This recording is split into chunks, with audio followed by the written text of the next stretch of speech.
নিজেকে যদি শক্তিশালী করে তুলতে চাও তাহলে একলা কিভাবে থাকতে হয় তা শিখে নাও। যদি সুখী হতে চাও তবে এমন একটি লক্ষ্য ঠিক করো যা তোমার বুদ্ধি আর শক্তিকে জাগ্রত করে এবং তোমার মাঝে আশা আর অনুপ্রেরণার সৃষ্টি করে।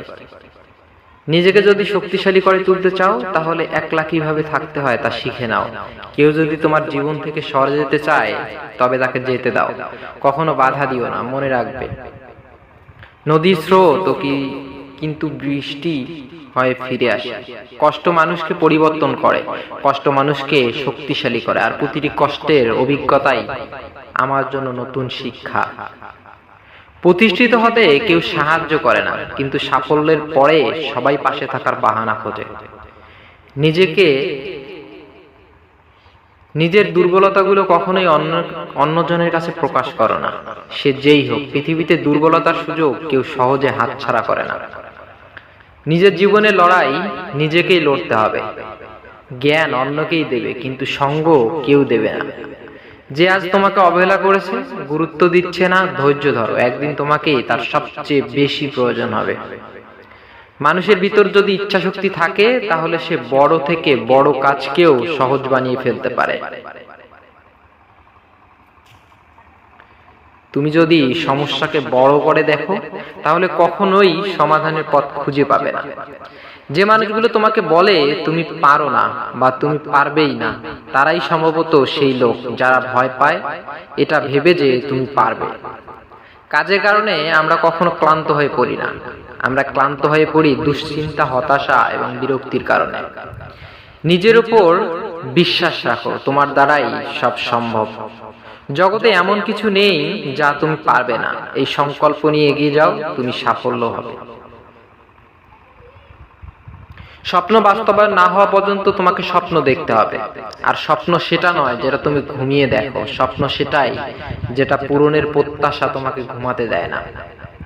অসাধারণ হওয়ার জন্য কঠিন যুদ্ধে নামার চ্যালেঞ্জ নিতে হবে, যতক্ষণ না আপনি আপনার লক্ষ্যে পৌঁছাচ্ছেন। যদি তুমি ব্যর্থ হও অর্থাৎ ফেইল করো, তাহলে মোটেও হাল ছেড়ে দিও না, কারণ ফেইল শব্দটা একটা অন্য মানে আছে, ফার্স্ট অ্যাটেম্পট ইন লার্নিং, অর্থাৎ শিক্ষার প্রথম ধাপ।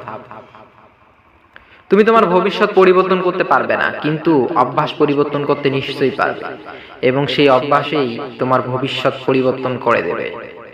সফলতার গল্প পড়ো না, কারণ তা থেকে তুমি শুধু বার্তা পাবে। ব্যর্থতার গল্প পড়ো, সফল হওয়ার কিছু ধারণা পাবে।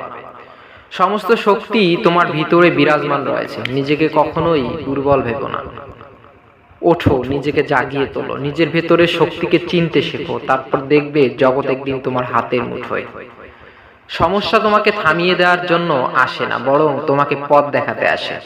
ভাগ্য বলে কিছুই নেই, যা আছে তা হলো শুধুমাত্র কর্মের ফল, যা প্রত্যেকের চেষ্টা ও যত্নের ফলে গড়ে ওঠে। যদি সত্যি মন থেকে কিছু করতে চাও তাহলে পথ পাবে, আর যদি না চাও তাহলে অজুহাত পাবে। যে সমস্ত জ্ঞান তোমার শক্তিশালী মজবুত করে তাকে গ্রহণ করো, এবং যে বিচার ও জ্ঞান তোমায় দুর্বল করে তাকে দূর থেকে বিদায় জানাও।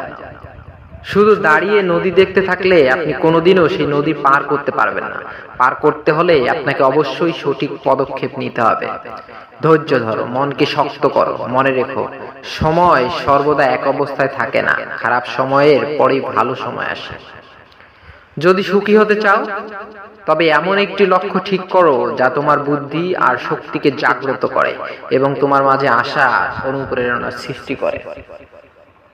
নিজের উপর বিশ্বাস রাখো, তোমার দ্বারাই সব সম্ভব। জগতে এমন কিছু নেই যা তুমি পারবে না। এই সংকল্প নিয়ে এগিয়ে যাও, তুমি সাফল্য পাবে।